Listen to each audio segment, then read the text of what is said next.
పవిత్ర కార్తీక మాసమునందు కాళేశ్వర మహాక్షేత్రములో విరాజిల్లుచున్నటువంటి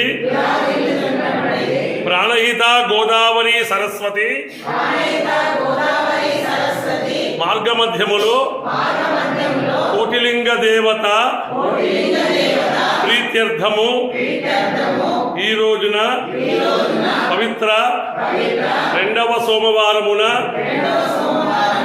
దశమి కూడుకున్నటువంటి సోమవారమున ప్రాతకాల శివనామ భజన స్వామివారికి సమర్పించితిమి. మాకు కావున ప్రాణహిత గోదావరి సరస్వతి త్రివేణి సంగమ